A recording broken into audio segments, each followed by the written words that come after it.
OK，好。嗯，嗯，那个水滴嘛，上次其实有说大概的一个那个思路。思路吧，思路对，其实主要就是用到的那个几个基本几何形，然后让它用那个这个 VDB 是吧？这个 VDB 对，只是 VDB 它具体是哪些呢？其实就是说，它其实组成部分就是说，首先我需要让这个水在开始的时候，这个时候它能跟这个杆子连在一起，所以我需要首先做一个圆柱。这个圆柱它起到的作用就是这个圆柱，这个嗯对嗯它起到的作用就是跟这个杆子差不多，相当于是杆子的一部分。然后接下来就是这个煮水滴嗯。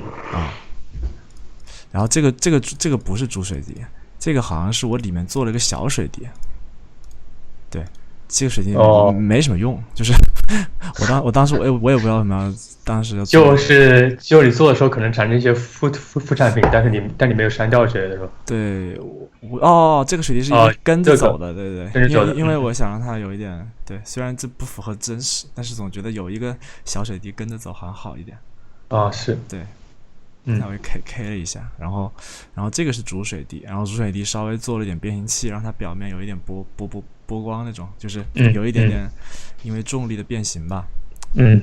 对，然后再就是这个属于下一个水滴，因为你一个水滴滴下来，你下一个水滴就会产生，对。对，然后就是其实就这四个部分吧，然后你本来还想加个 tracer，后来发现效果不好，加了 tracer 以后这个，对啊，你看就反正哎。一条线，我 tracer 只加了很少，加哦。了一，对，但是实际上也很明显，你看如果我加了这个 tracer 的话，它这个你看这哇。样哦哟。太长了。拉太长。哎，它这个 VDB 是对这个线条作用很敏感是吗？比你线条很细，但是它产生 VDB 那个对，大小很大是吧？对它有不同的方法，比如说如果你用催射，它这边可以选嘛，你可以稍微调一下，好像嗯。调一下，呃，哎，好像也调不了什么。哎，不对啊，我记得是可以调东西的。没用过，不知道哎。这，这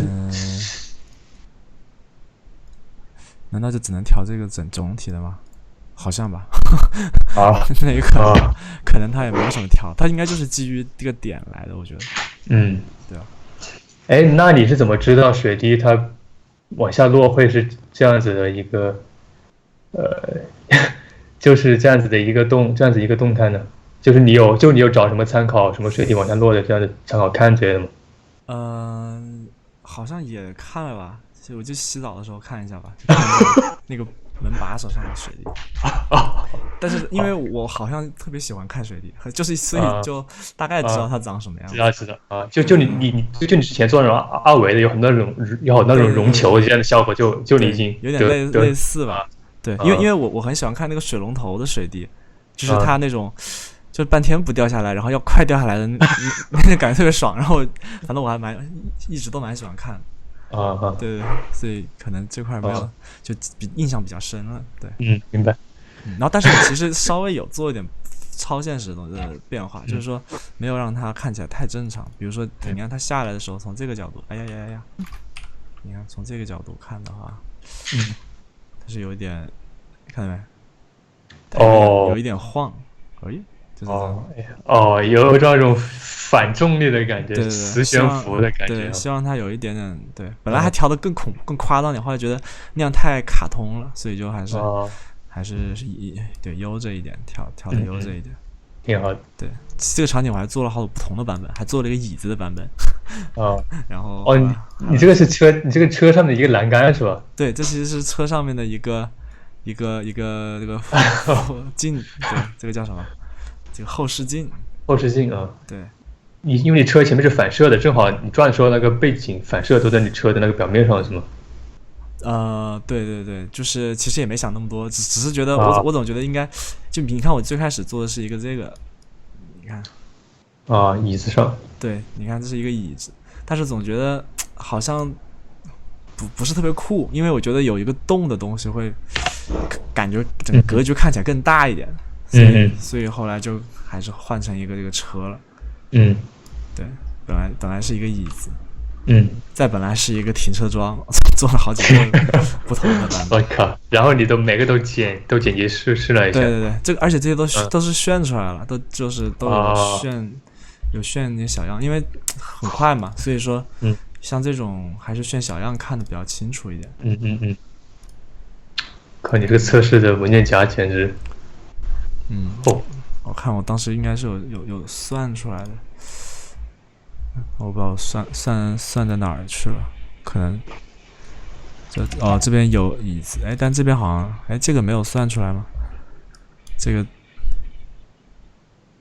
他这为什么要这样？他怎么全部在录？他这只是有一个这个，可能就是这个没算吧，我也不懂。对，大概这个水滴就是这样吧。看看大家还有没有问题，没有问题我们就讲别的。好，我看一下。要不你先讲下面的吧，到时候然后再留点时间一次性回答。好。然后我觉得可以讲一下这个水的这个场景。对，这个水的特别酷。这个水就是先讲这个地吧，就是你看，就是我当时要做个水坑，对吧？但是就是你不是也分享了做水坑的方法吗？然后就是。但是这个相对会不同的一点就是说，因为我需要有一个车走过去，然后我这个水面是需要有波动的，相当于我就不能用一个材质去控制，对，不是一个材质，就一个物体去控制了，我就必须让它真的是个坑，然后用两个来控制。但是你知道，就是对吧？就是那个水，我把这个等一下，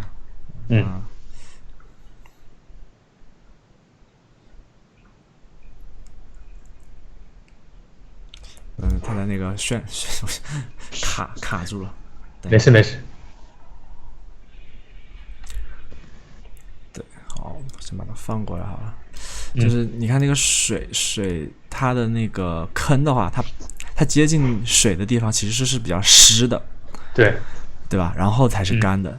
那就，但是因为我又不是同一个物体，所以说就会有一个问题，就是说怎么去识别这块呢？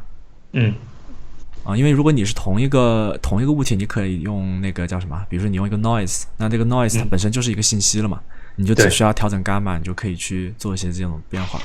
但是它没有这个问题的话，我就得用另一个方法。所以我当时就做了一个绑定，用到了这个 R20的这个非常给力的这个 field 来去做这件事情。就是首先呢，我先把这些给关掉。首先这是一个平面，水面新反射，对，我把水面先关掉，就是个地，这是个纯地，这个面，对。然后我当时想说，那我就用这个 displacer 吧，相当于地上挖坑，然后我这个 displacer 它是基于一个这个 field，你看它就会有一个坑，看到没？但是呢，我又不希望让它的到处都是坑，所以我在这个的 field 的基础上又加了一个这个 sphere， 就是一个圆形的区域。对，就只有这个区域有坑是吧？对，对，因为就是用的这个 for off 嘛，就是我这个我可以控制，比如说你要是小一点、大一点，你可以控制，看到没？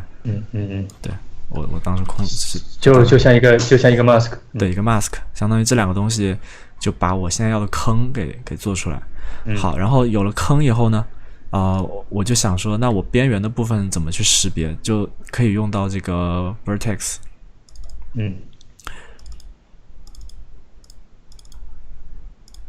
这 vertex，这个 vertex 是这样，就是说，我可以让这个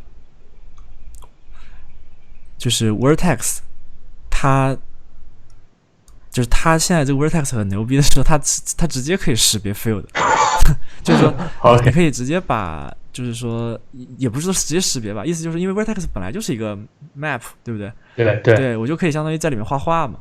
那我就可以直接把，然后 field 就是属于它的，可以就是属于你可以画画的一个地盘，所以你就可以把比如说我刚刚做的这个 shader， 这个就是 noise 的这个放进来，对吧？然后我也可以把那个刚刚我那个区域就是那个多放进来，圆的也放进来，对，然后我去放进来以后嘛，它不是就是跟原来一模一样嘛？等一下，我要把它弄成。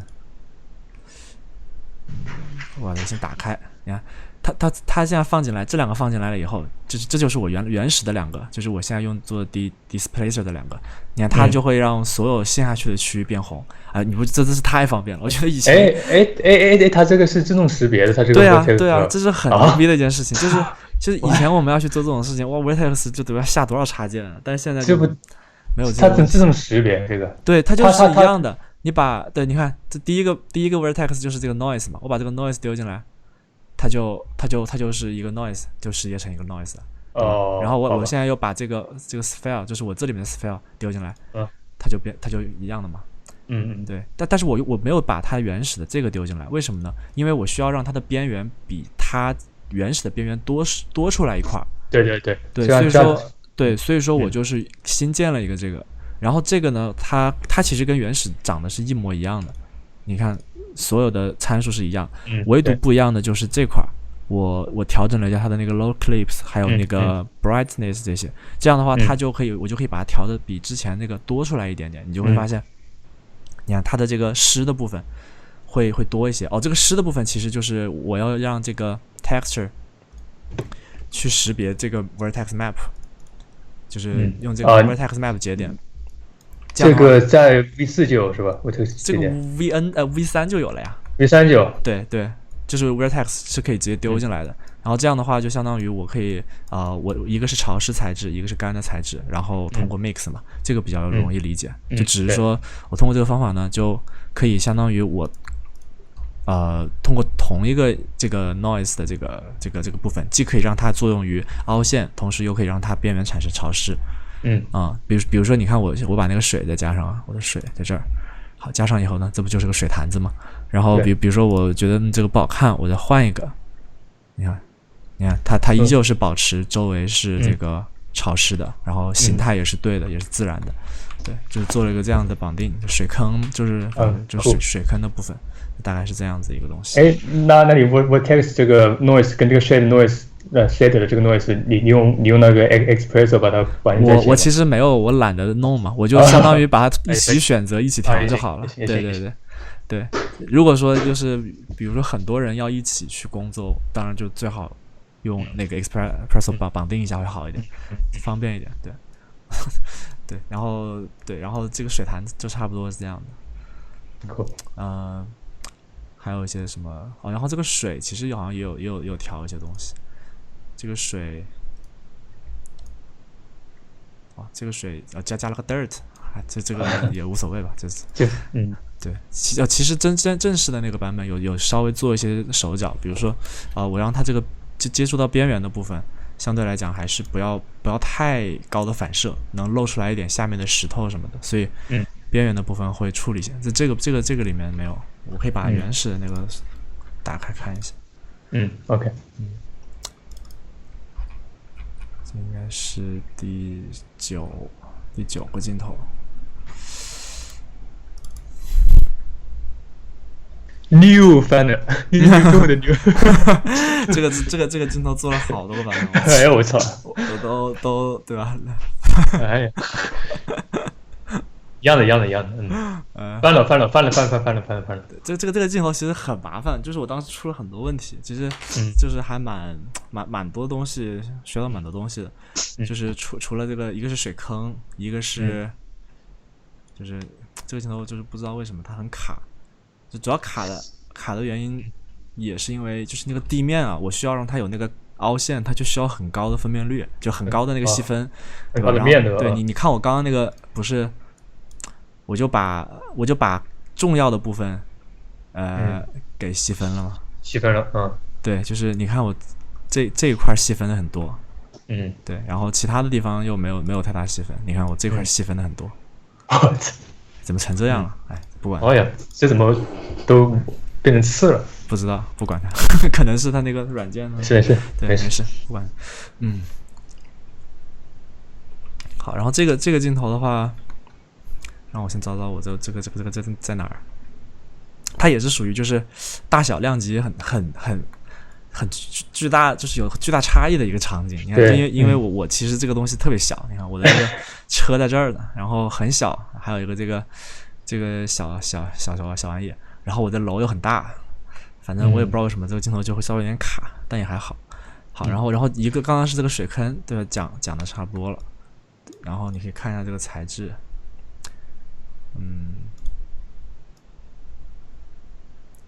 应该是这个材质。你看这个就稍微复杂一点，稍微把那个水，我是这样，我做了2个水，一个水是就是正常的水，就是index 在1.3这样子，一个水是那种相对高反射的水，因为我需要让对，因为我那个镜头你看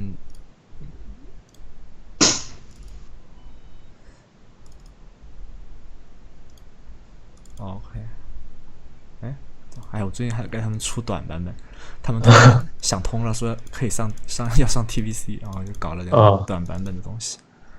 然后你看，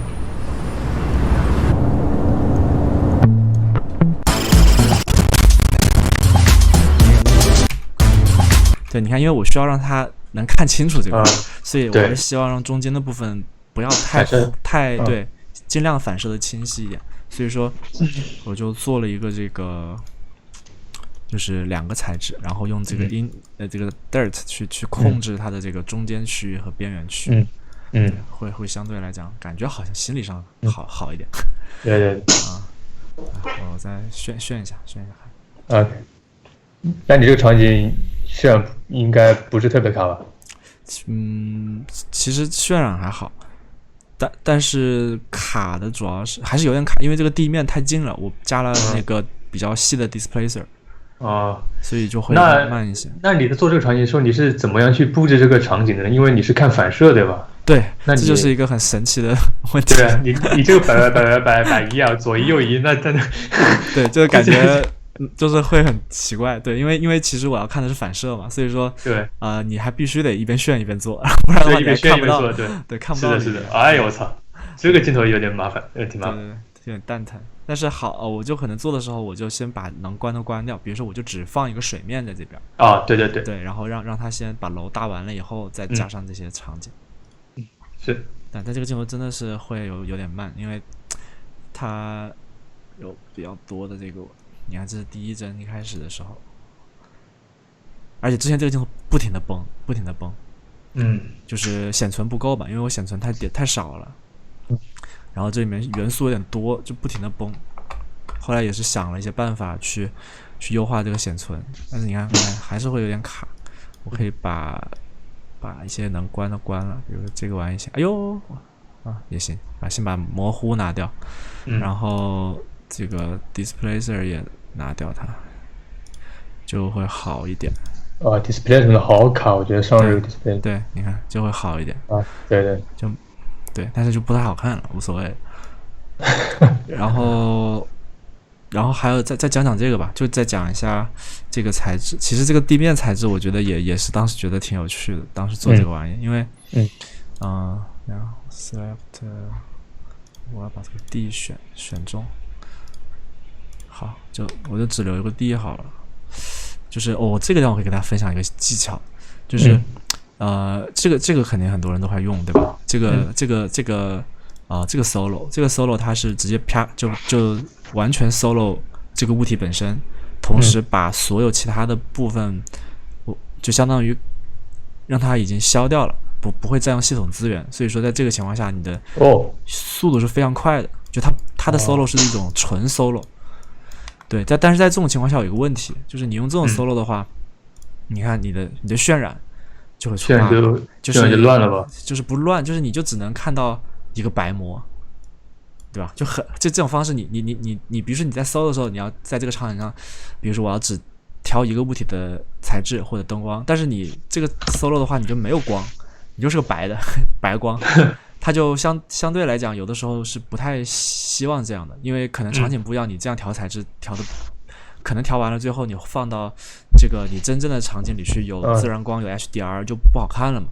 所以说这种情况下，其实用这个 solo 去调这个不是很好，所以说我就会用另一个 solo 去调这个东西。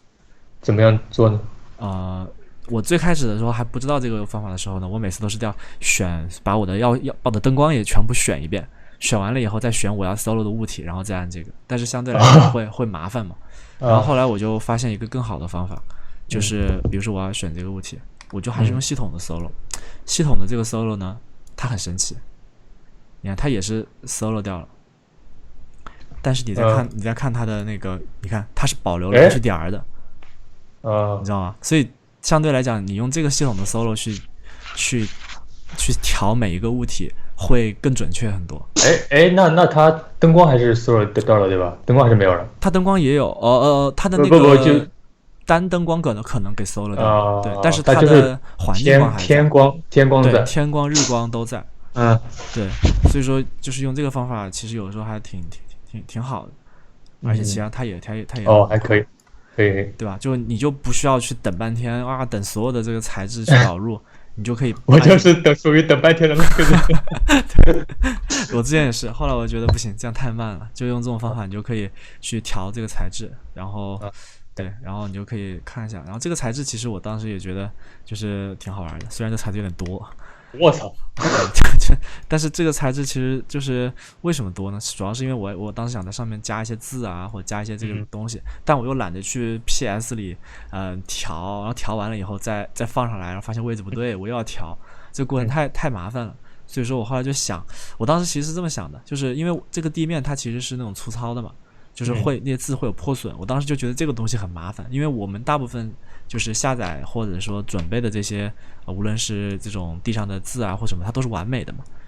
所以说我后来就想到什么呢？想到之前那个就是你做边缘破损的那个东西。其实你做边缘破损那种材质，不是就是你利用 dirt， 然后和一张这种材质破损的图，对吧？然后来用那个 color correction 去调整，让这个它的边缘会产生一些很漂亮的破损。后来我想说，那既然 dirt 可以，那我其实也可以试试，我就比如说用一个这个渐变，比如说我要做这个黄色的这种黄色的这种条条，我就可以直接做个渐变呀。然后我用一个渐变，然后用同样的方式给一个这种相对高 power 的一个这种破损贴图然后和 color correction。我就发现，其实就可以很方便的在这里面自动的自己就是非常自如的去调整。对啊，就比如说你去调整这种伽马或者什么的，你看它上面的破损就更多了，看到没？对。然后你还可以很方便的把它连到比如说 bump 上，这样的话它就会有一些深度的东西，看起来就会比较真实。然后你再去调这些就是等一下，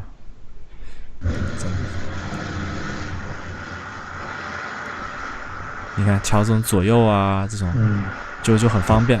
对，就是我觉得就是一个挺方便的东西吧。然后包括像这个中文字也是我在上面再加了一个这个 noise， 这样的话它就可以在某些区域就是某些区域比较清楚，某些区域比较淡一点。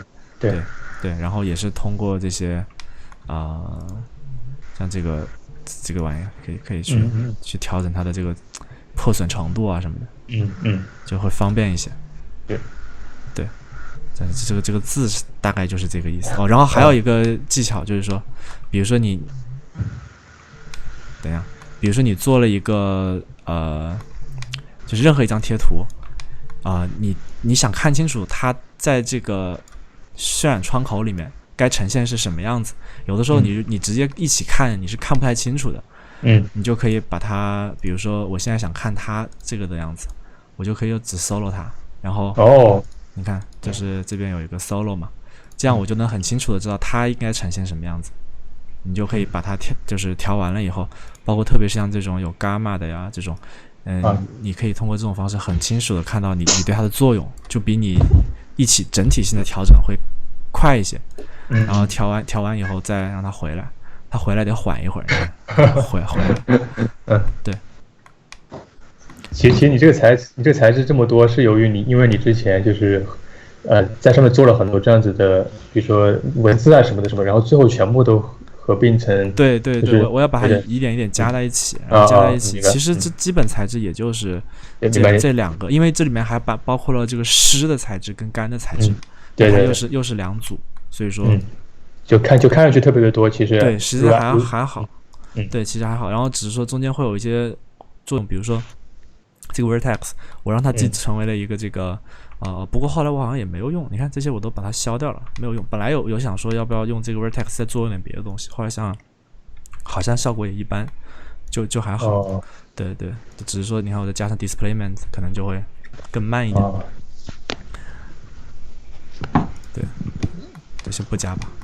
酷，对，其实就相当于我会觉得，就是这个流程呢，会让你工作的时候相对是顺手的，你不会去花太多时间在等待，就是你该调什么就专心调这个事情，把其他的这些东西干扰排开，然后也不会出现崩溃啊或者一些很奇怪的情况。因为我之前做 Octane 的时候，总会觉得很吃力，就是总会觉得哇，就是调一个东西等半天啊，调一下就直接显成崩了，调一下哎呀又怎么就感觉很难受，就感觉脑袋就像那种僵住了一样，因为整个操作速度太慢了。那我又很喜欢那种操作很自如的感觉。然后后来我就想为什么？后来发现其实是自己流程的问题，就是只要流程对了，你看我要调任何一个材质，我都可以很好的去针对它去调整，就不需要对吧？不需要就是靠猜啊靠什么，其实是很方便的。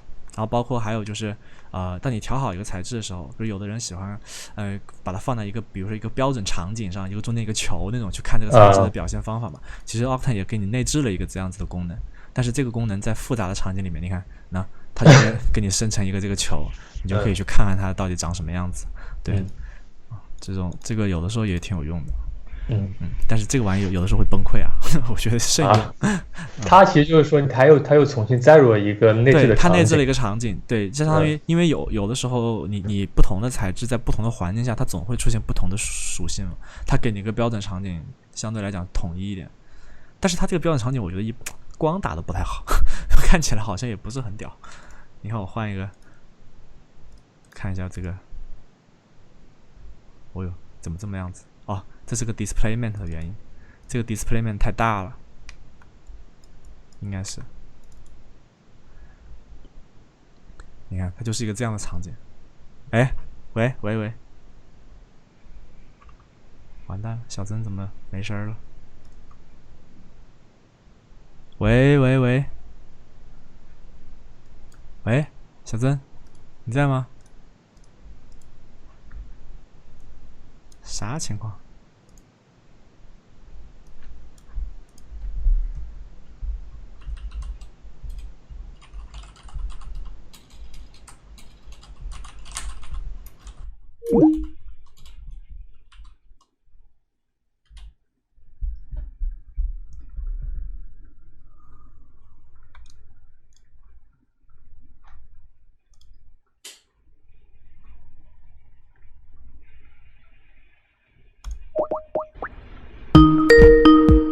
等一下，那个小曾好像掉了。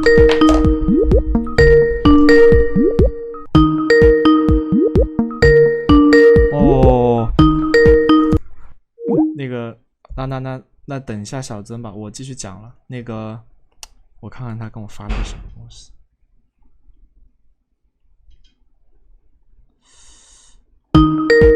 哦，来了。哦，喂，你来了。我也是刚才外面装修，电闸关了又开了，电脑就没了。好猛啊，他们啊！他们也不说，就直接，反正这里有点野啊，反正。哦，他太猛了。那你现在电脑开了吗？可以，你分开屏幕就可以了，可以继续了。好的。哇，有点厉害。好吗？好 ，OK， 没问题。好，那我们继续。这个就差不多吧，这个再讲，然后再讲讲那个水吧。那个水其实挺扯的，就是其实到最后，对，这个东西如果你不 solo 好了，你就 off 一下，它就都回来了。对，其实我这个镜头做了还挺细的一些东西，比如说这个玩意，这个玩意我做了好几种不同的版本，然后每种版本都还做了个绑定，就是说，因为它要动嘛，它这个东西动起来，哇，我一开始觉得很简单，但我发现不简单，就是这个水面是吧？不是水面，我跟你看 ，OK，我有点晕啊，等会儿，被刚刚的断电已经震惊到了，就是这个桩子啊，这个叫什么冰淇淋桶，这个东西，冰淇淋桶，它好像真的叫冰淇淋桶，就是我一开始以为是别人说是好玩的，但是后来发现它真的叫冰淇淋桶，就你看这个东西，它的运动是这种运动，你知道吗？它需要，就它是一个这种方形，对，就是。反正明白。对，就是它有一个这种东西，这种运动方式。当时我也不知道为什么我要做个这样的形状，很麻烦的。对，但是其实我就没有用一个真正特别科学的方法，我就相当于是因为我觉得它转动不会很大嘛，就可能只是来了一阵风转一下，所以就手 K 的，对，就没有用太，就是比如说，你看这个地方，我比如说这个时候它应该是落地了嘛，所以我就其实就是K 的这两个东西，它要落地了，我就把它放下来一点。哎，我操！然后它到这个地方来又尖尖的，它就必须再往上一点。你自己真正的在搞啊，这个。对，就一针这个叫一针针搞。然后整体的话是靠一个这样的绑定，你看，我可以这样转。对，这个地方有个绑定。你这个绑定是限制了它一些东西是吧？限制了它。对，就是一个原理吧，就是说你在转，像我的轴心在这儿，我在做旋转的时候，它的这个自转也要跟着它转，然后我相当于算一下它的这个比值就完了，做一个这个，你看我算了个就是8.5:3，差不多就是它这个自转的是这个和它的公转的这个反正就这个就是那个圆，对，角速度那个东西，对，然后就弄一下就完了，它就可以厉害，它就可以这样动了。这个对，这是一个绑定，然后我当时还做另一个，就本来不是这个样子的，本来是这个样子的，是竖着的。你是不是可以？本来是这个样子，动画，本来是这样，你看，但是它现在这个，你看，是这样转的，然后就好像是一个车一过去，转了一下，但是这样我当时这个你也是手 K 啊，这个也有一点绑定的东西，就一样的，就是说我要让它，我也要知道，就我把它往上移一点嘛，不然的话它看起来就有点下面。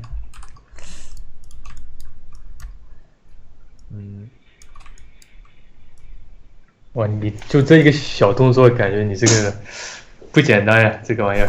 对，就是你得这样动一下，然后就是它也是做了一个绑定，就是说你其实这个原理跟硬币什么都是一样的。你记得上次那个Nix 那个硬币对不对？Nix，对，也是的，就是这种圆形的东西，它都是一种这种转法，就是对。那它怎么做呢？就相当于我首先我得需要这个有一个这个角度，你看，就你现在这个东西就是控制这个旋转的，看到没？这个东西就控制这个旋转。那这个东西它其实是取决于几个，一个是这个升起角度，一个是这个就是它那个就是刚刚那个自转，也就是说刚刚那个自转跟你这个升起角度也是要形成一个角速度的比值。你看这个比值，不，这个比值这没有比值，这怎么是这样的呢？就是 mapping 过去的。mapping 过去的。对，应该是一样的吧？我记得，反正这原理上就是说，我这个东西在转的时候，因为我下面这个不是倾斜了吗？对吧？我下面这个东西是倾斜了，那我倾斜了以后，我现在自转，它不就已经形成这样的吗？但是如果说我直接这么转的话，它就变成一个，就是它里面的这个玩意，就这里面应该是有一个自转的，对，就是这个东西。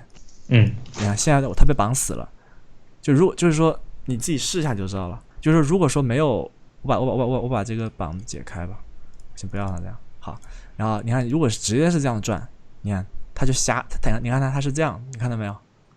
它这个地方是不对的，它跟这个地是没有碰到一起的。对，所以为了让它碰到一起，我就需要让它也这个也在自转。这样的话，他们达到一个很好的速度以后，他们就看起来很像是看着像在地面上这样子，对，是贴在地上的。所以说就会也要做一个绑定。对，哦，我厉害我大部分的绑定就是从结果出发，而不会是从原理出发。从原理出发，它可能要算一个数学公式，但是我从结果出发，事情就会变得简单很多。就我只需要达到这样的结果，然后我就试到这个地方，这个比值是一样的，我就可以了，就是这种感觉。对，不一定很精确，但是往往比较快。对，它就可以做这样，就永远不停。厉害厉害。对，然后你可以然后这种你越转角度就越来越小嘛，那它的速度就会越来越快，这就是就这样。啊，就这样。对，这都是一些这种偏门技巧。啊，厉害厉害厉害不得了！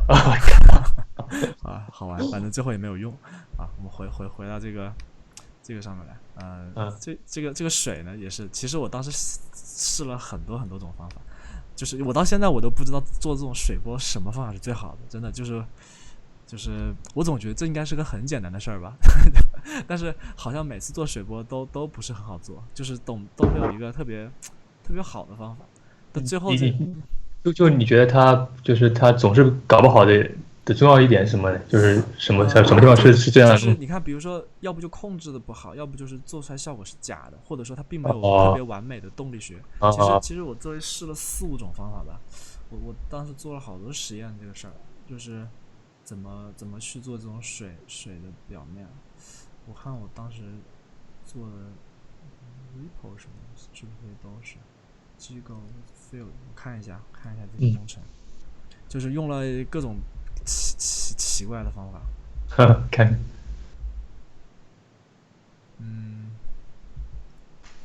死机，等一下，卡了是吧 ？CD， 对，是，这是不可避免的，有的时候。对，无响应了，内存它在这里卡住了。可是好像，无响应，关了，重新来过。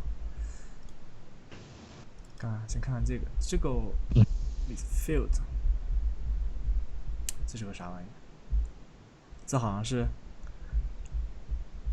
这是用 field 的那个方式控制的，控制那个水波纹是吧？对，这个方法不太行，我应该是做了个方块，就是然后做了个这个玩意，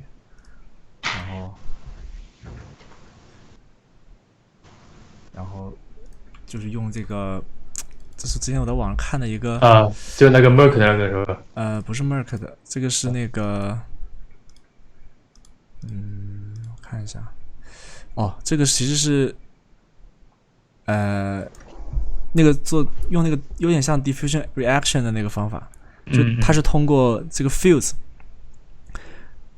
就是这个freeze， 用这个 freeze 的方法去调的。但是其实我没用过这个 R20，它是 freeze 是干嘛的？freeze 就是其实它最牛逼的东西就是它有 grow， 就是你看，我现在把这个 delay 弄掉啊，然后你看我加了个 freeze， 它 freeze 就是相当于它是一种继承当前的状态。那你可以用 max 那个迭代是吧？用 max， 你看，就是它就是这样啊，就是我现在这边是有一个小圆儿，看到没？就是有一个小球，就是一个球形域。那如果是 max 的话呢，它就只是不动，就保持我现在的状态。那比如说，如果现在动我这个球形域啊，它应该就是你看，它就没有什么卵用。不对，我觉得它好像这个地方有点问题，这应该是显存的问题吧。不过这个玩意我也是真是没搞清楚。它这个 freeze 它能继承，那岂不是可以做好多这种奇奇怪怪的效果？对啊，就是可以用它做很多奇奇怪怪的效果。就是等一下，但我觉得现在是有问题。Mini average 应该是 max 啊，理论上如果说是这个的话，它应该是可以保持住的，咋没保持不住了呢？没反应。对。add 嘛，我想想看，让我缓一缓，这是为什么？没事。而且这玩意一直在这上面怼着，难道是因为我看看这个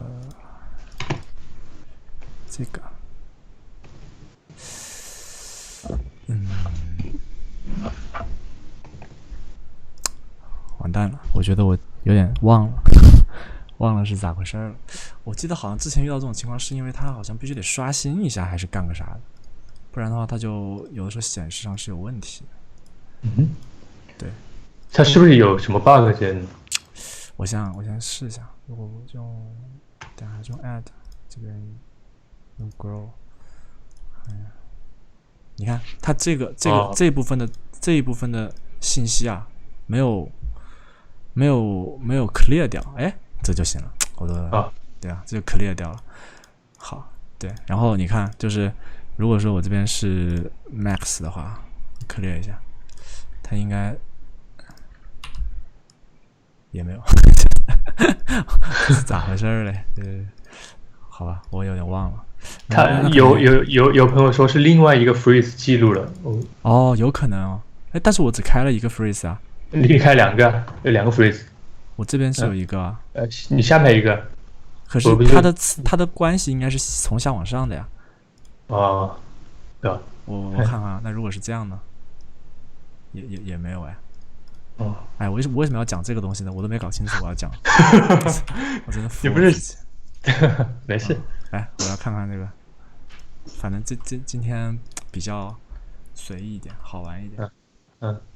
好像不知道哎，回头看看教程吧，这个是怎么搞的啊？或者说应该这么厉害这个东西？对，这怎么成这样了？它这个功能为什么叫 freeze 啊？既然它是迭代的话，怎么不叫迭代的英文呢？它 freeze， 它可能就觉得这是个很直观的一个说法吧。freeze 这不是？我看看。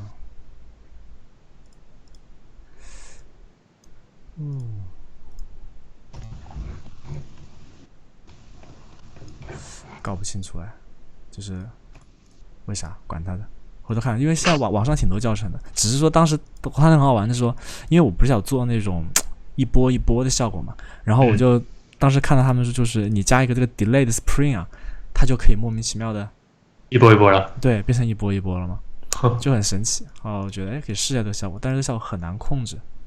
比如说刚刚我这个是不是调大了又不行？它咋现在就完全没反应了呢？那个最下面的 freeze 是不是又打上个？有了。但它好像现在就是不太受这个控制。哇！对，你看它还是不受控制。那我也不知道为什么。剪头发，感觉是在剪头发上面的那个。对，反正这个方法我当试半天，觉得好像超出了我的理解范围，做不出来。后来就又换了一个方法，但是其实这个挺屌的。之前后来就是他们用这个方法可以做那个，我看看我有没有试，我记得我然后personal， 我有个专门的文件夹去做一些实验，是吧？我操！这边有一些我看看，这边有嘛？我做了这个当时我做一下看看，你看它就可以形成一些这种玩意。但很慢，就是用的那个卡住了一些。对，它慢慢在读，这样就可以就是那种 diffusion reaction 嘛。reaction 对啊，它其实原理就是还是那个原理，就是它一个什么自己生长，然后有点迭代那个意思吧。对，然后它就是让我就觉得感觉就是左右为难，然后要就是在左右为难的状态下，它就可以形成一些这种感觉。对，然后反正就是他有用到这个 curve 去对，用 curve 就是去把一些比如说本来模糊的边缘变得锐利，它就会对，但是这个玩意真的是不太好控制。你看，我之前看到一个歌，他没有用 field， 就是用什么 jiggle displacer delay， 就用效果器就能做这效果。对，但是他不可能做到这样的纹理吧？他只是做到对，因为这种纹理好像它需要就是需要一个这种类似于 grow 的东西。对，你看它这个就是用的一个 grow， 但是我现在也忘了，这种东西只有在然后这个当时我本来想说用这种方法，你看这个是我当时就是觉得当时它这个一出来我就觉得它是可以做到的，就是其实任何一个物体啊，在接触边缘的时候都可以变成这样。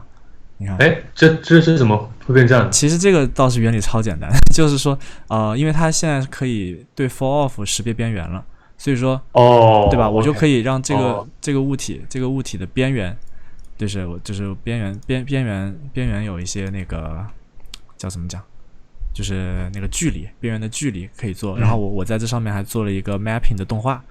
哦也说这个动画是你这个 mapping 动画导致的，对对对，就是一个动态的 fall off，、这样的话它就边缘就可以变成这样，你就可以对，然后它就会基于距离来嘛。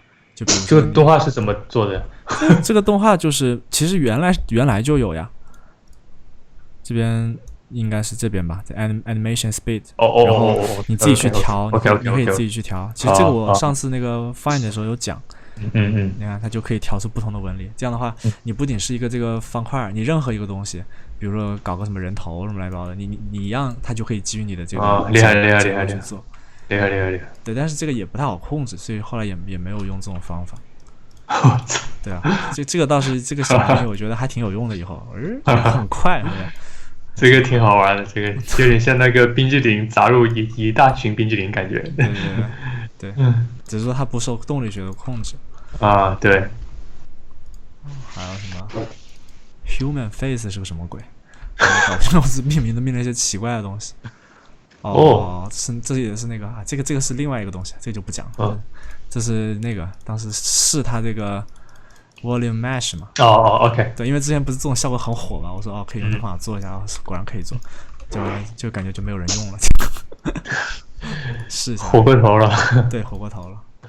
volume， 我看看，还有一个 volume， 这是啥？这是个 OBJ。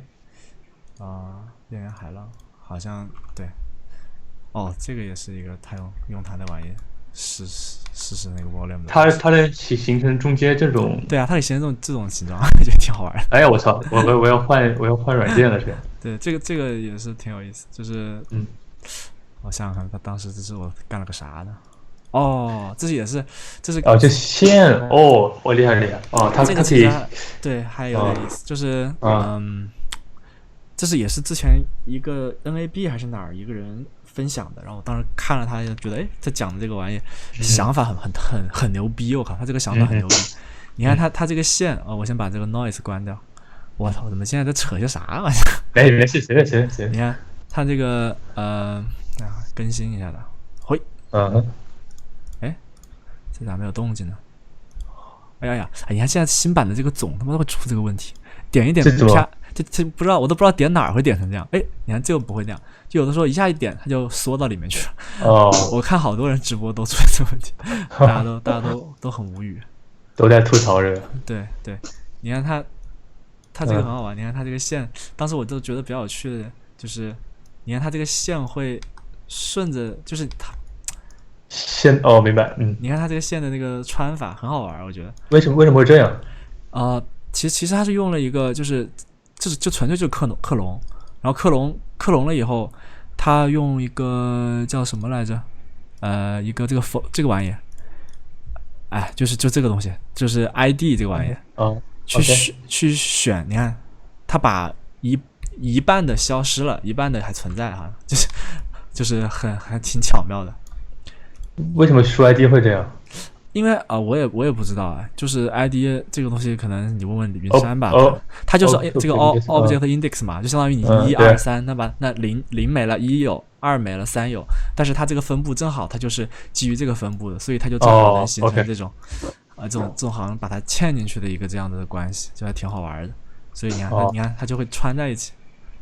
形成一个这种很适合3D 打印的图形，对吧？很适合被做成玩具的东西。对，我觉得很多时候这些人分享的这种教程思路挺好玩的，对，然后就可以用它去做衍生，做一些好玩的效果什么的。对，就是这么一个东西，挺酷。对，这当时就是为了去实验它这个，对，然后它可以基于 smooth。就会形成一个奇怪的东西。哇，这个 VTP 功能太厉害了，这玩意儿。对，还挺快的。对。然后。那你最终是用什么方法做的那个水波浪呢？然后还有一个这个我记得上次有跟你们讲过吗？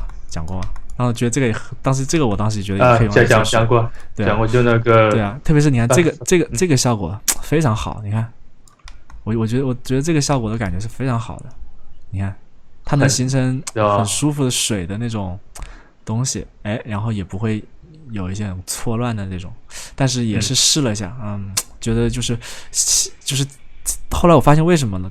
没用这些方法，是因为它们形成的变形啊都太猛烈了，然后它不能形成那种一小块，就是就是那种，比如说我想让它的变形是就是那个波纹是这种，哎，就是一个波一个波的，它只会在一小块凸起来，这样的话你的那个反射才不会太乱，不然你反射基本上那个水就已经看不见楼了，你知道吗？所以后来我想想，最后用了一个最蠢的办法。什么办法？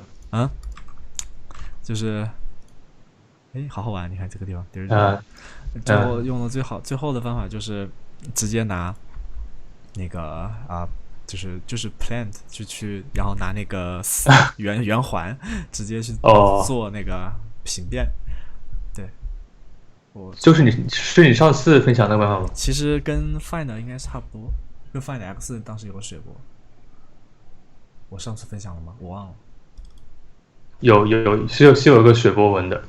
对，我给你看啊，最后就是感觉最后想了半天高级的东西，好像最后还不如就最朴实的办法，这种感觉。没事啊，你以后可能用到。对，我看看啊 ，water， 这个就用这个好了啊，不行，把那个摄像机拿出来一下 ，water。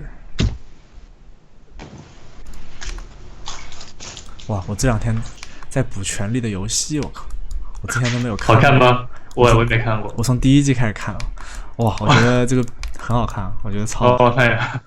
好看。我看了第1集30分钟就把它关了，不知道为什么。就他一开始会给你的感觉是有一点看不下去，因为他人太多了，然后就有点看不下去。但是你看完前3集，基本上人物关系一知道以后，就发现这个剧很狠。有一种不按常理出牌的感觉，哇，还挺好看。OK， 好。然后其实就用了一个这种巨朴实的办法的，就是应该就是 plant， 然后用的 fall off 是2个球哦，这个也是我自己用那个 mapping 做了一个形状这样，对，然后就其实这样很细，虽然很假，但是它在反射的时候，其实效果还行，你知道吗？其实就是用一个这个方法。哎，等等，我怎么觉得好像不是这个呢？是这个啊，最后好像就是这样，对，就是很弱的。然后你看，有做3个，哦，这个也是挺牛逼的一个事儿。就以前我们要做这个东西，你得要做三个 fall off 的 sphere， 对吧？但是现在这个你其实只需要做1个 sphere 就够了，你就可以去调它不同的那个 offset 还是什么的，就可以形成，比如说很多个这样子的波纹。好像是啊，我先看一下是不是这个意思。OK， 应该是我是不是都用的是同一个 sphere？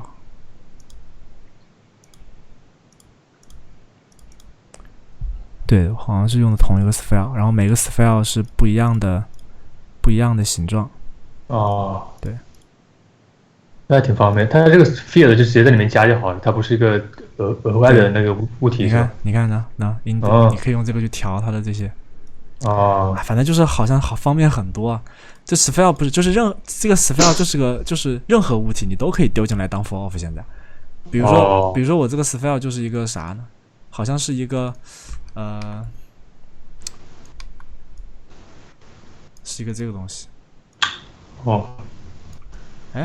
靠！对，就这个东西，我把它放在下面。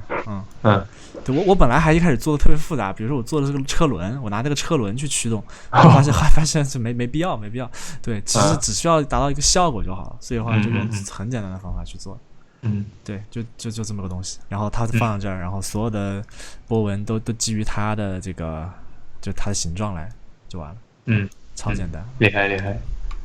哎，测了这么多，最终还是做出来了。对，就像很多时候你感觉哇，设计了很多特别牛逼的一些什么动画的什么方法啊，最后发现还是就手可以最快这种感觉，对吧？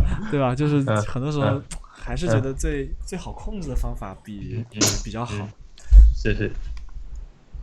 对，然后先回到这个感觉。还有一个这个里面我觉得很值得分享的一个东西，就是我觉得这个也是我觉得超大的一个收获吧。就是我一直觉得做 Octane 做东西有一个很难受的问题，就是它场景一多了以后，你的交互就会变得非常难受。就是比如我现在卡不多了，但是我觉得也可以给你演示体现一下。就一般情况下，比如说你的这个显卡分配，基本上所有的都会开，对不对？然后你可能会把其中某一个当做这个 priority， 就是什么主要的 priority， 对，去做这个所谓的那个就是叫什么界面部分的东西。但是实际上我发现呢，如果你这么去做的话，我给你举个例子啊。你看，我开始渲染了。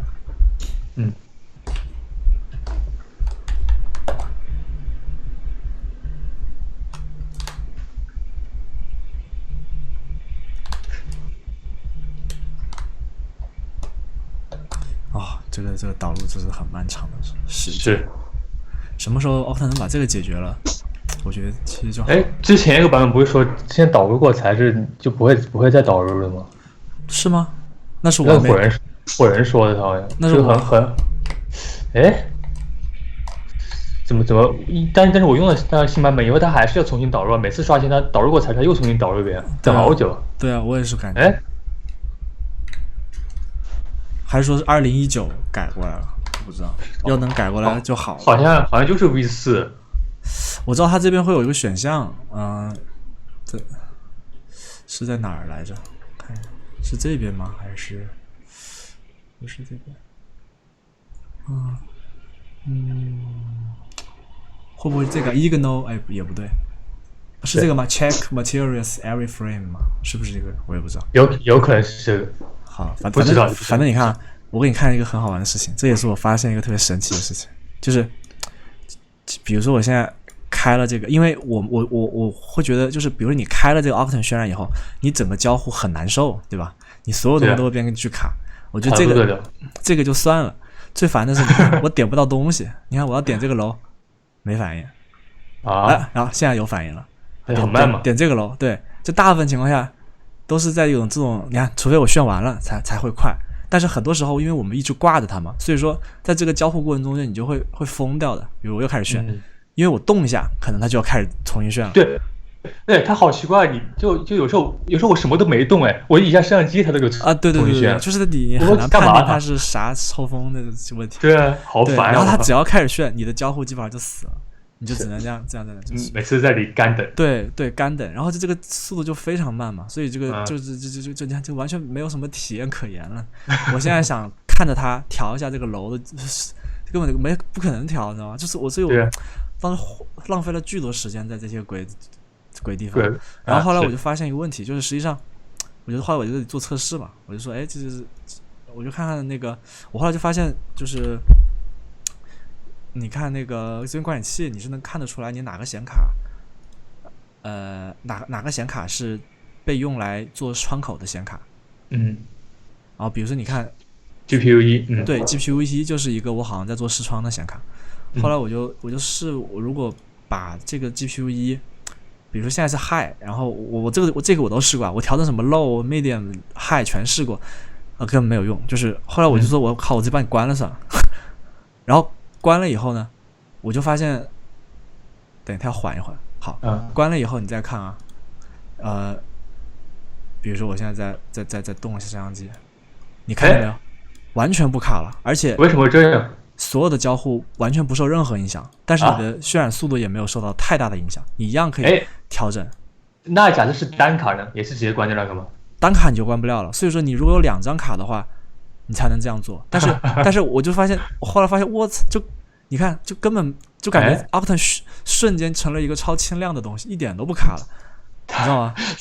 这个设计师是故意来搞我们的。对啊，就是感觉就是从来没有人去提这个问题。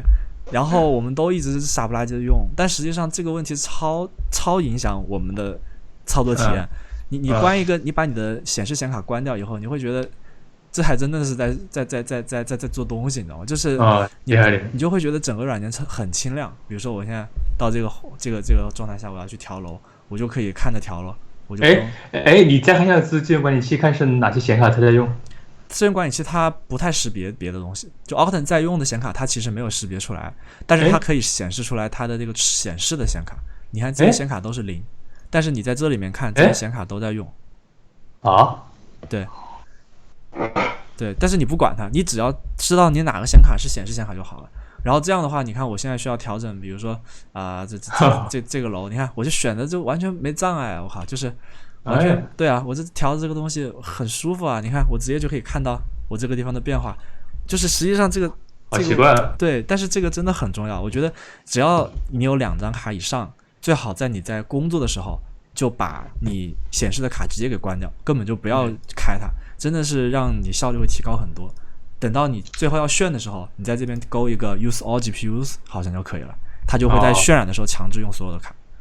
所以我觉得这才是真正的 Octane 的这个正确的使用方法，反正就是误用了多少年的感觉。是误用了 N 年了，真是。对啊，所以我觉得这个挺重要的。所以你看我现在基本上做的时候，我就会关这张卡。太好了，对吧？等会儿我得出去一下，好啊。看看什么没有讲完的，我们赶紧快点好。其实我觉得这个挺重要的，这个我觉得讲完就是基本上重头就讲完。还有最后这个 ending 讲一讲。其实 ending 就是一个不是特别有技术含量的东西。但是就是怎么讲？等一下。好。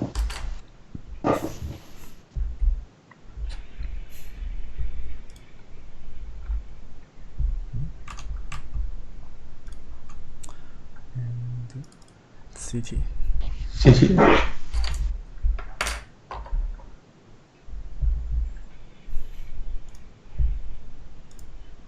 好。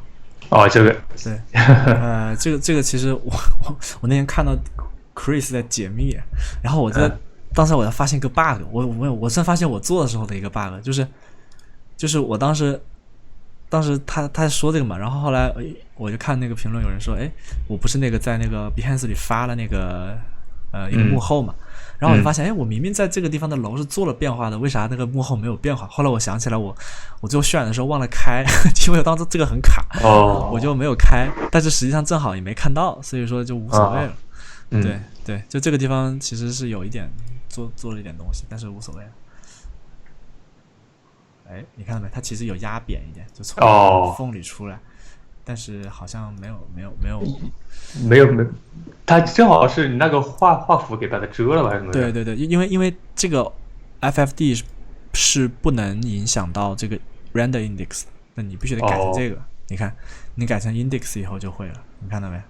那它就会，看到没？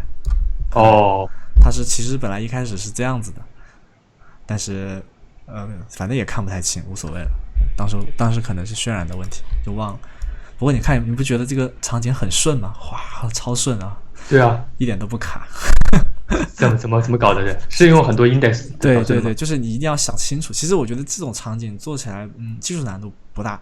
我大的是说你要想清楚，就是你一定得想清楚，你一开始在做这个构架的时候，一定就要想清楚后面每一个东西它该属于哪里它该是一个 index 还是它该是什么样的，然后尽量你在这个过程中间就优化，你一边做就一边优化场景，保证这个场景是非常干净的，然后它就不会出问题。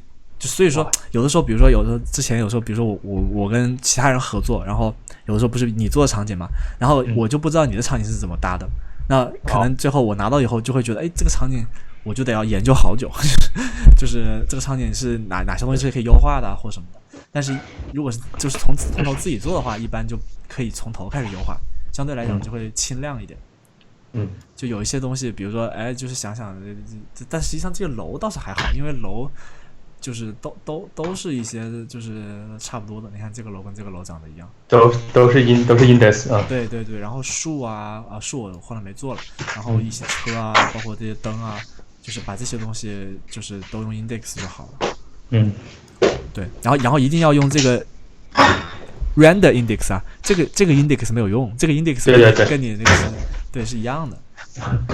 它老版本它还是要打勾的啊， render index。对对对。然后哦对，不一样，对，之前老版本不一样。对对，你220它肯定是选的。对，然后那个其实这个地方，其实这个整个场景，我为什么要做这个场景？其实这个场景是这样，就是我当时是想，就是我想把一些那种很 motion graphic 的那种几何变化放到3D 场景里去看一下是什么感觉。就是比如说我们做那种2D motion 的时候，比如一个圆和一个圆可能一交合，它可能它可以成为一个然后就是交互的部分可以又出来一个方块，就是有一种那种非常有意思的视觉上的这种变形嘛。我会觉得这种东西如果我们放到实景里应该会比较好玩，但是因为实景你又没有办法做的太几何，所以说后来我就想说，那要不就把一个丁字路口变成十字路口吧，就相对也挺酷的。对啊，相对来讲还是有一点这种几何感的。对，然后后来就在想，其实丁字路口这个东西是这样，因为我也一开始就觉得 OK， 就是我前面肯定是在比较近，比较对，打断一下，我等会儿就是我马上得出去办一个事儿。哦，行，那没事，那我继续讲完吧。然后你可以去讲完，然后点下那个停止推流就好。好的，不好意思。好的。然后就是大家你们有什么问题，你们就在1号群里发就好了。然后小曼他是我看到的。对，因为那个直播界面是看不到的。对。好了，好，不好意思，我先办事。是办事。等你点那个停止推流。好 ，OK， 好 ，OK。哎，这是你不挂吗？啊，你这个可以停，我们分享可以停。哦，就这个可以挂了对吧？好 ，OK， 好 ，OK， 拜拜，拜拜，好 ，OK， 继续讲吧。那个，我看看怎么讲。突然就没有人和我说话，有点孤独，我靠。那个，我想想看。对，就是首先我觉得是需要先去想清楚这个，就是你这个结构吧，想清楚这个结构，就是这个楼其实最关键的。相当于我们所有的事情的发生都是基于这个楼。然后这个楼的两边，你可以把它分成一个区域，就是它其实就很像是一个这个形状的结构，这是两条路。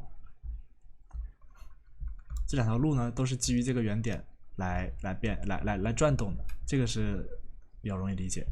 然后只是说这两条路中间这一块有个地方需要处理，因为它会有一个布尔嘛，这个地方其实就是用布尔去处理一下。然后这一边的区域肯定是父子集在这个就相当于是这个的这个右下角的这个就是我在右下角会做一个父集，然后这一块的区域的所有楼都是基于它的子集，然后这一块区域的楼也是基于它的子集，然后这一块以后会变大嘛，这一块会变成一个新的方块它基本上就是不动的，所以说除了这块就是这块长出来这一点以外，其他的楼其实就是直接放上去就可以了，它不需要运动。那上面的话呢，因为上面也有街道嘛，所以说我这个楼本身，就这个楼本身，我也把它分成了这边右边的区域和左边的区域，他们的负极点在这一块，然后整个右边这边的这些什么电线杆这边连着它的楼都是就是都会就是在它的这个就是右上的这个负极下，然后同理这边所有的楼，然后电线杆也在左上的这个负极下，相当于就是4个区域，因为它们的这个主轴的点是不一样的，这个的主轴点在这儿，这个主轴点在这儿，就是把这个事情想清楚，所有后面需要布置进去的楼都基于它的这个分组，然后其实就差不多了。所以你看我在这边。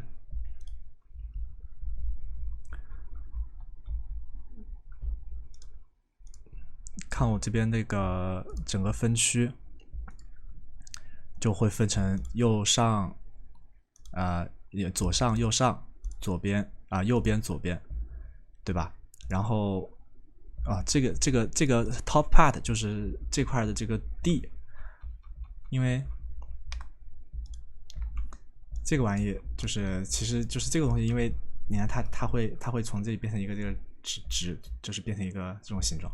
所以这块得单独处理一下，它并不属于任何一边，所以它是属于一个中立的这个部分。那这个东西其实怎么做呢？我就全拿 morph 去做了。那就是说，只是你做的要小心一点，要保证它的这个形变是合理的，是标准的。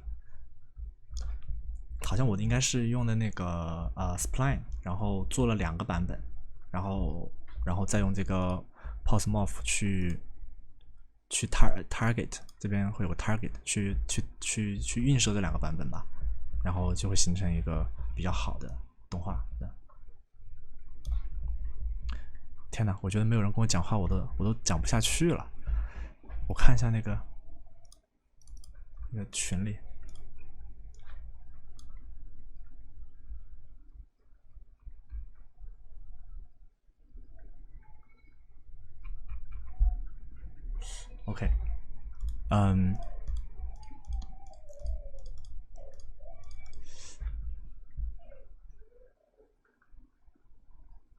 OK， OK， 就是穿插是什么意思？我看有人问会穿插吗？就是指的穿插是哪儿的穿插呀？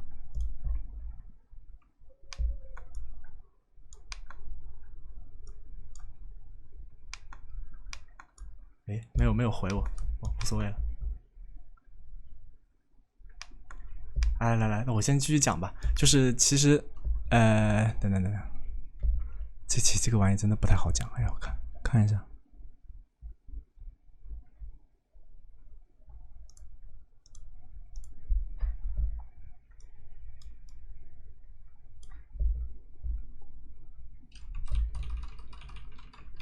这怎么出 bug 了啊？等一下。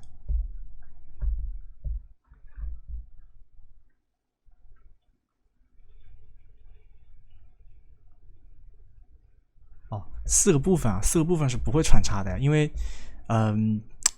其实这个动画它好玩的点就在于它其实只有前面的部分你会看到动画，当你达到了这个状态下，其实就 OK 了。就我不会让它，比如说这边这个区块它一定是基于那个右下角这个区的。那这个区块是右上，它本来它就不会穿插。然后包括到了后期的话，其实比如说我拉出来了，其实你就只用摆上去就够了，后面的这些楼你都不用管它是哪个区的都可以了。主要就是前面这大概2秒钟，你得处理的看起来比较像那么回事儿。对，然后我再讲讲中间那个楼怎么变形的吧。其实所有的原理都一样，就是说，因为如果说我去 K 每一个物体的形变和位移，那就会 K 死了，对吧？所以说，其实我用的方法就是说，我上次也讲过，就是说我把所有的这些东西，所有的这些要变形的这些部分，都当做是2个状态，一个是原始状态，一个是变好的状态，然后我都用 pulse morph 控制，让这个 pulse morph 里面有子集，有这种线性的形变，就是点的移动，也可以有 PSR 的运动。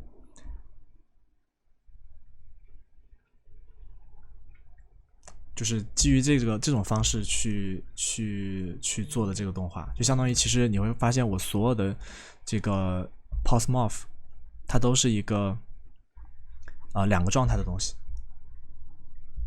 然后这些 pulse morph 的那个叫什么这个运动曲线其实也是比较类似的，就我基本上就是复制同一个运动曲线，这样才能保证它所有动画看起来是连贯的。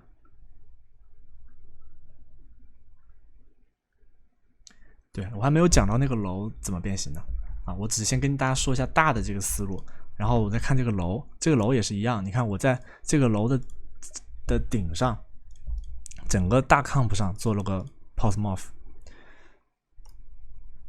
其实就是做出来了这个楼的2个状态，一个是原始状态，一个是变形好了的状态。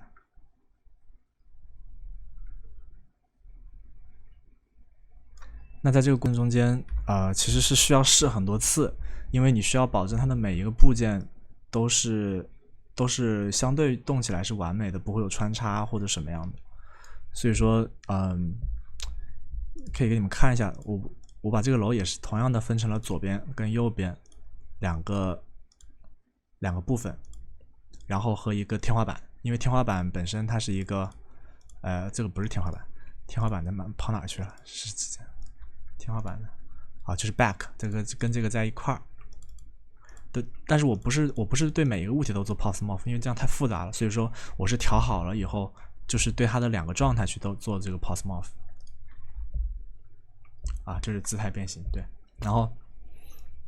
然后其实最难的其实就是这个天花板了，其他的部分其实是相对容易的，比如说左边这块就是控制左边这些，你看我的中轴在这个地方，然后右边这块我的中轴也在这个地方，然后其实这就是个很大的旋转了，一个父子旋转，你看做的是一个父子旋转。在这个旋转过程中间，比如说我本来一开始这样子，好，我旋转完以后不是会穿插吗？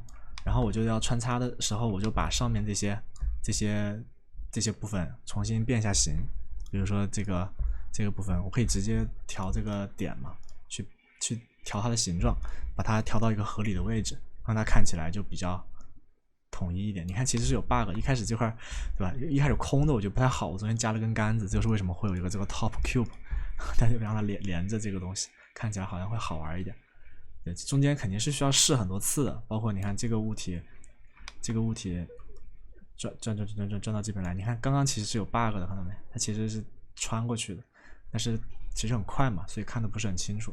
就是你要在这2个状态下面，让它看起来都是合理的，这是基础物体。然后后面这个呢会相对也是复杂一点，也是需要就是说。你这个形状一开始是这样，然后我需要让它，对吧？把这两个点聚到一起，形成把一个长方形变成一个正方形。这个过程就是也是需要试一试的，包括中间也会产生一些 bug。你看这块其实短了一些，看得出来吗？这块短了一些。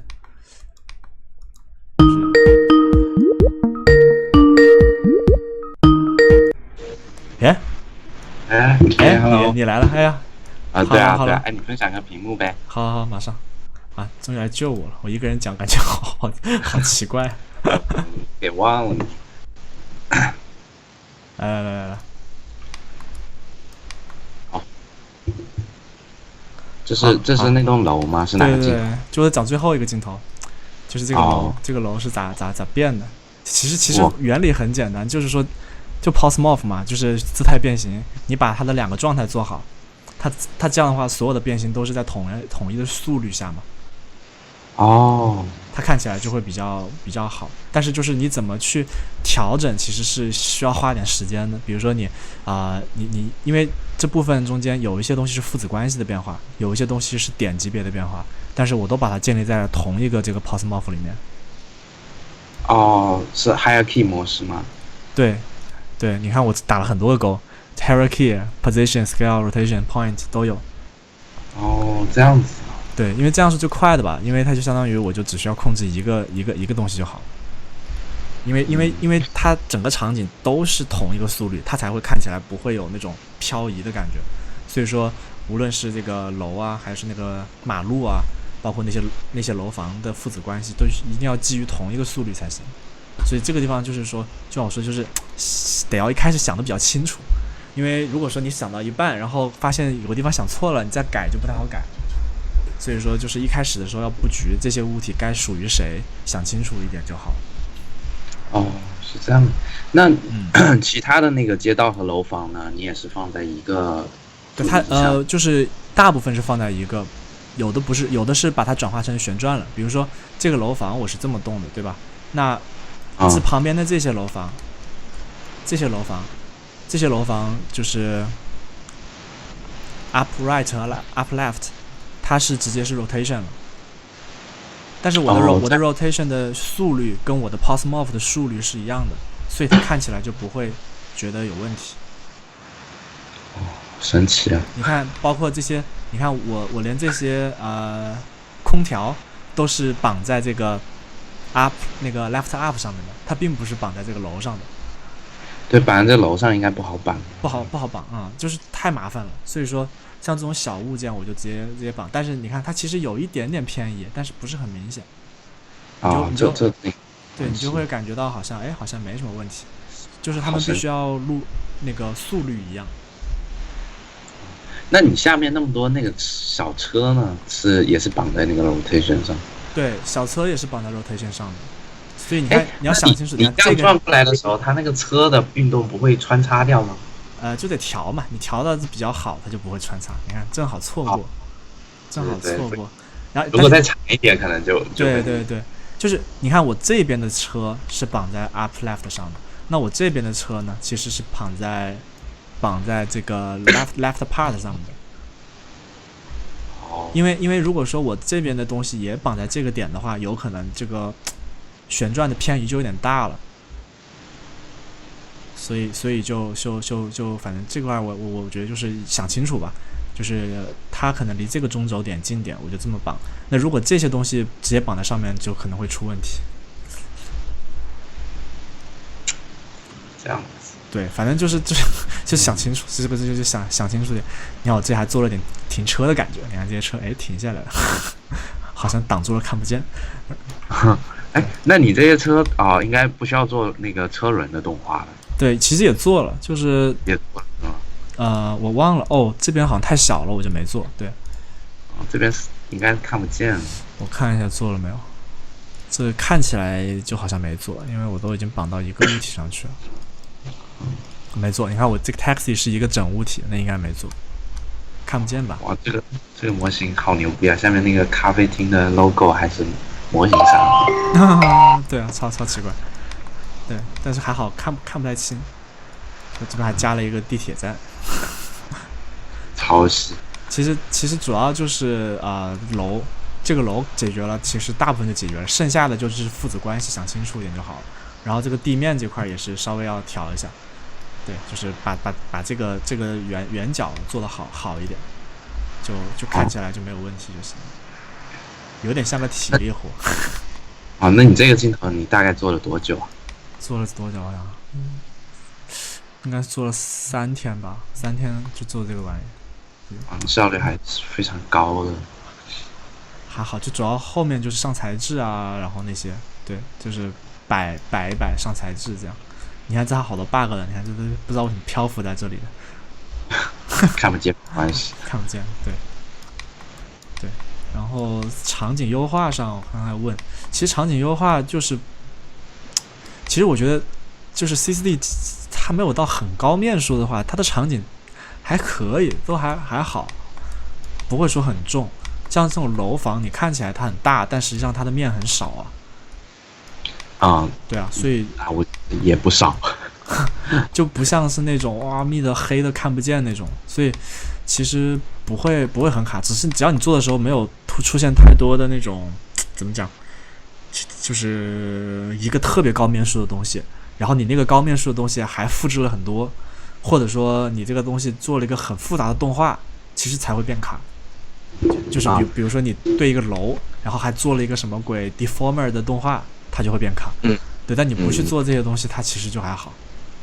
好像它 C4D 是对，它可以支持一个物体有很多很多的面数，但它不是很支持，就是有很多很多的物体，就会变得很卡。也有可能，对。如果你把这些不动的模型都合并成一个，应该可以优化的更多一点。对，其实是可以。包括其实还有一些优化的方法，就像新版的 Octane 它有可以直接输出这个可以直接用这个 ORBX 文件，其实也还挺屌的。就是你比如说你这个场景，假设这个场景就是这样，你可以把它直接导出成一个这个就是在哪儿来着 ？export 吧，对，一个 animation pack， 然后它就变成了一个 ORBX 文件，然后你可以把它再导进来，它就会变成一些点云，就全，你可以把它用点云的方式显示，就是还是能看清楚它是什么，但是不再占用系统资源，也是一个可以加速的方法。就是 Octane 自己的一个格式，以前有这种像代理一样的 proxy， 对，有点像代理。我之前试过，还行，还挺好玩的。对，但我忘了我存到哪儿去了。反正之前有试过。那它导出的速度怎么样啊？啊？就导出这个 ORBX 的速度？好像还好，就跟导 ABC 差不多吧。其实导入 ABC 也会变得更快。对，导 ABC 也会变快。对。场景面数在哪里看啊？我都不知道。场景面数，对啊，这个好像应该在 info 吗？找不到。你也不知道啊？我也不知道。知道。应该有朋友知道，可以发在群里。谁知道怎么看 SSD 的场景面数 ？View setting 吗？有人说 Ctrl 加 I。哇，这么高级，快捷键，我操！ Ctrl 加 I， 哇，真的，学到了。学习。这多少？这300万个面吧，这还好。哦，300万个面，哎，那已经很多嘞。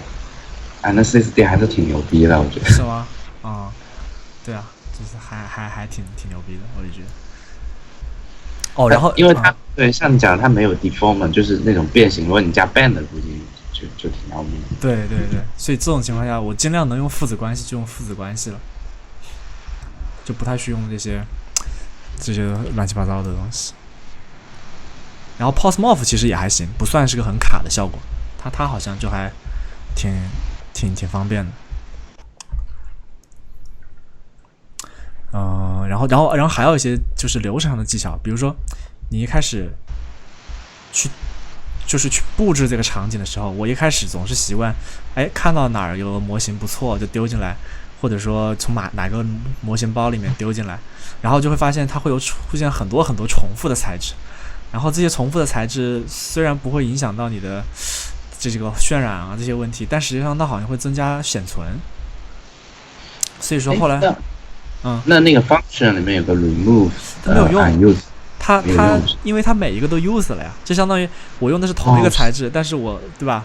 它是复制过来的嘛，就有这种问题。经常满头的，而且还有个问题，我不知道你知不知道怎么处理。就有的时候，它明明场景里面没有用到的材质，我用这个功能就是 remove unused material， 它也没法去的。是吗？有的时候它可能是不是你，就是你比如说你像这样。你加了巨多个材质在里面，其实有的材质它可能是被覆盖掉了，但是它还是你加上去了。也有可能。所以说，那你有什么优化方式呢？没有优化的方式，只是说一个是习惯，就是说后来我就是比如说我一开始会先把我想要的建筑和元素选好，然后就全部把它丢进来，全部把这些元素全部丢进来，丢到场景旁边去，比如说你看我这边都已经，我这边会有一些这些就是这样，比如说 block， 这你看就在这边，我会先把这些全部都丢进来，包括一些 building element，然后丢进来了以后呢，再把每一个都做成 index， 相当于所有的点完都点，让它各自都成为 index， 然后就把这些隐藏掉以后，我就只需要偷 index 就够了。然后这样的话，你的材质是最少的，同时你操作是舒服的，因为你就不会有的时候最开始我用的时候是，比如说第一个物体，我就会直接把它拖到场景里去。好，然后第二个物体我才会变成一个 index 拖到旁边。但是这样就会有的时候会很乱，有的时候你可能想选的是 index， 但是你一选就选到这个物体了。那这个物体有的时候它并不是一个组件，它可能有好几个组件。然后就会出现很多麻烦。后来我觉得好习惯就是永远不要让你的主物体出现在场景里，把主物体丢到旁边去，然后把它隐藏掉，然后用 index 去做。然后如果你对某一个 index 有特殊的要求，你再把它 C 掉就好了。我觉得可能这样。你说 instance 就是关联物体 instance 说错了，对 instance 对，就把它 C 掉就好了。就这个过程中间就可能在流程上会更那个点，更顺畅一点。那你那个像 instance 里面不是有那个 instance mode 吗？就是它有一个 render instance， 还有一个是 multi instance。multi instance 这几个你有研究过有什么区别吗？我觉得第一个跟第二个就是原来都有的。第一个就是相当于是还是在计算面数的，就其实跟物体没区别。第二个就是属于是没有计算那个增加的面数的，这个相对于是我用的最多的。multi index 好像我一般只有在 cloner 的时候才会用，你平常用它就没有了。你看，我也不知道为什么。哎，那它这个是怎么用的？你来演示一下。我也不懂哎，就是我一般都是在那个 cloner 才会用它，就是在 cloner 的话会比较快，就是比如说你开始我找个物体。比如说，我随便搞辆车吧 ，bus 过来，然后，对吧？然后你用 cloner 的话，它是有效果的，就是哎，有点卡，对吧？有点卡。你看，如果是 per step 吧，你看这样它其实就挺卡的，对不对？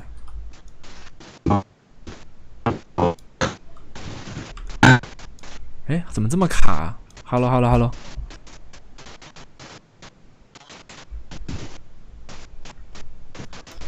哎，Hello。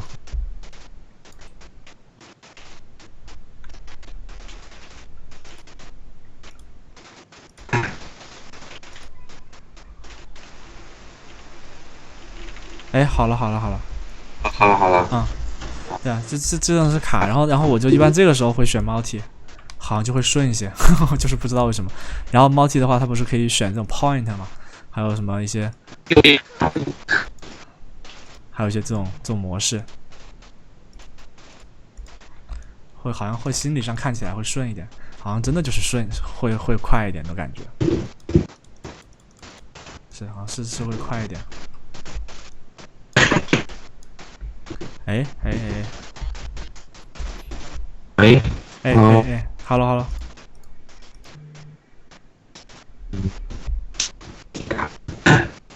还是卡哈，要不我们断一下再连。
诶，不知道哎。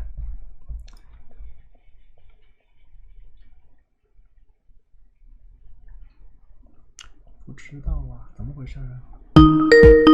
啊，好了，来，哎，来了啊，好，来共享一个屏幕看一下。哦，对，还没关屏幕呢。对啊，就是我现在只限于知道这个 multi instance 是可以这么用，其他的我也不知道哎。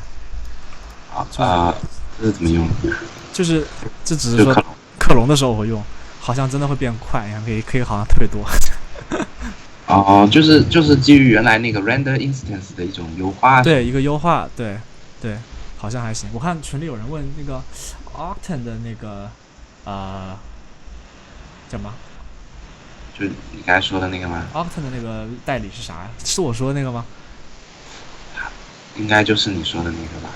哦。还有其他代理吗？还有就是，哎，可以给你演示一下。我觉得 Octane 的代理其实特别牛逼。你看，我直接在那个 Octane 那个窗口上放下去了。直接导出一个这个 pack， 就要导在桌面上嘛 ，bus。那它文件的体积大吗？用 to open the no 不大，还挺小的。哎好，那我想知道它会把贴图也打包在里面？全部打包。你看啊，你看我刚搞哪儿去？就这个玩意，看到没？然后我这边可以有一个这个 object， 选这个。我不知道它是不是这个东西啊？我之前试过一次，我觉得挺好用的，但是还没找到用的这个机会。你那些楼房是不是就可以用这个？其实可以，对，然后它生成是个这个东西，但是呢，你还可以把它类的变成 detail， 点，对，变成点，你看它就变成这样。但是其实这个东西就是完全不占渲染资源了，就你应该可以随便玩吧，就是特别是搞个什么搞个 Octane 自己的那个。那它载入速度会变快吗？就 Octane 就是好像没有看到它有太多的感觉吧，我倒就是视图操作会变得更顺。对，但是反正我当时显存爆嘛，我就想用这个方法看能不能节约显存，但是发现没有任何用处。这还该爆的还是爆，所以它应该是主要是节约这个视图显示效率。对，虽然我也不一定觉得我们说的就是对的，我靠，但是现在来讲好像就是有这种感觉。啊，那它可以把，比如说你有那么多组楼房啊，那它可以把那些都打包到一个。可以啊，它可以打包不是物体，可以是一组。对。对，然后它主要是我觉得很好的是，它还可以显示一些这种细节，就还是能继续用这样。然后可以试一下，我看比如说我搞个平面，然后搞一个山吧，看一下，加个那个，那个跑哪去了 ？Scatter， 看一下是不是很屌？可以啊，不知道能不能加上去。Surface。哎，你加错了吧？我去，加错了，是那个 loader。是的吧？是这样吧？没错吧？不是啊，你不是要加那个 ORBX 到那个 scatter？ 对，是这个玩意。哎，它不识别啊？那克隆呢？克隆有用吗？克隆，对啊，我看看为什么不识别啊？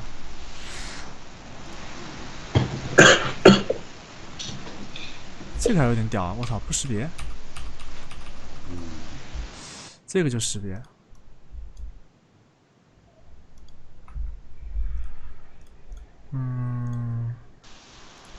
克隆是可以的，是吧？克隆是可以的，看一下克隆。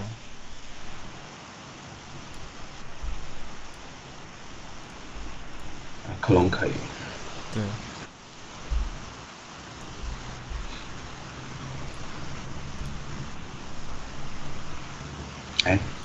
multi instance 就不行了。对。所以它这不能开 instance 模式。对，有可能。它可能是需要每一个都计算一次才行。不行，那它还是几何体。对，它其实可能最后的用途，也就是摆单个的东西，或者是你整个场景已经摆完了，然后再统一导出成这个。对，可能就是快一点吧。哎，我记得它可以那个的 instance 都不行吗？我觉得这有点蠢，应该不会吧？这个 instance 呢？哎，这个 instance 可以，看到没 ？multi instance 不行，但是这个 instance 可以。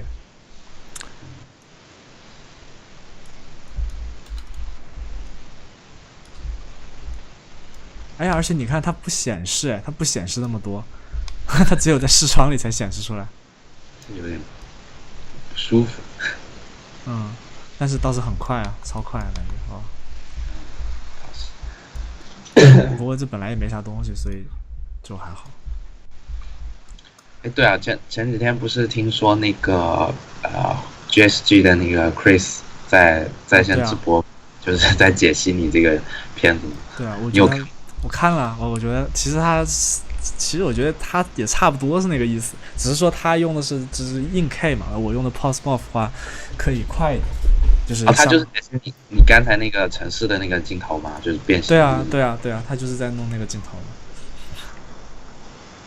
就是只是说他可能临时演示他不会想太细，但是其实因为本身也没有特别复杂的东西，就是形变什么的，只是说我用 Pose Morph 去做可能会方便一点，好控制一点。这个镜头其实就是有点像是一个体力镜头，其实技术上我觉得没什么东西，就是技术已经很牛逼了。技术就是要想清楚，不要到时候乱套了，然后就发现哎怎么回事，这做不了，然后就是 K 帧什么的，避免一些东西，然后就跟后面那个手机得对上，就是大体上得对上，就是大概的这个运动走势得对上。对，你看我后面不是还做了个手机的这个嘛，你看就是它手机是一开始是全屏嘛，然后拉出来然后再转，这两个运动得对上就好了。你这个镜头手机的背景是你 render 成那个图片了是吗？没有，就是个真实背景。就是一个完整的背景这样。等一下，我给你看一下。哎，这个为啥啥都没有？我 room，就是一个这样的背景。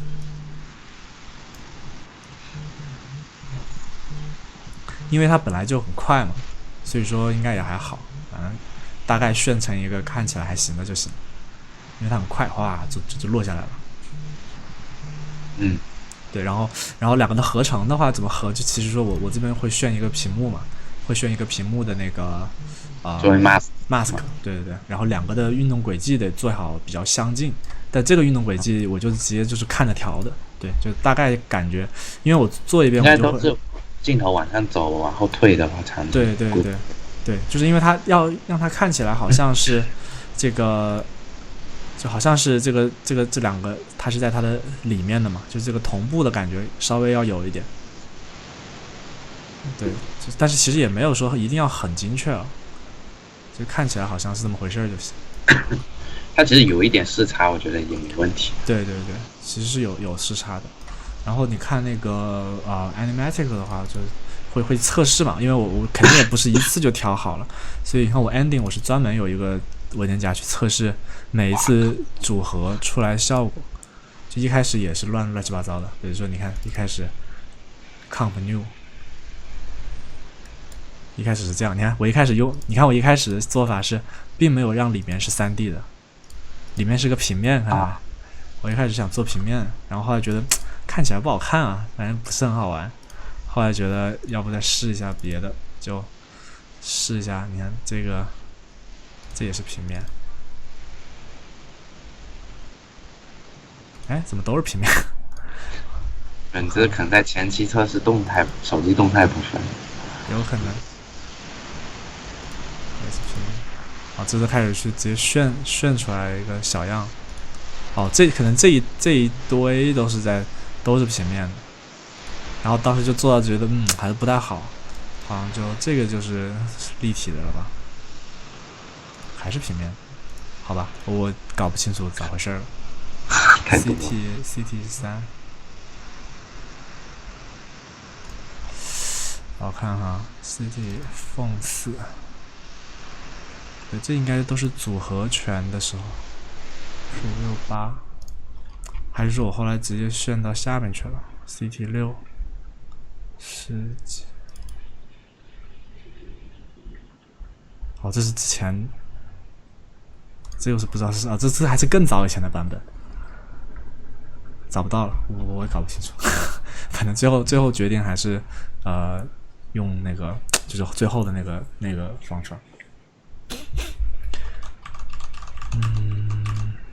还要说什么？哎，感觉也说了2个小时了，感觉这慢慢悠悠的说，还说的挺多的。最后这个镜头还有问题吗？好，也很感谢大家这次抽时间来给我们捧场，然后也特别感谢烧麦大神给我们的干货分享，希望大家在这个过程中能学习到知识，好吧？那今天我们就到这里吧，然后烧麦那边就暂停一下直播。好，谢谢大家，谢谢大家。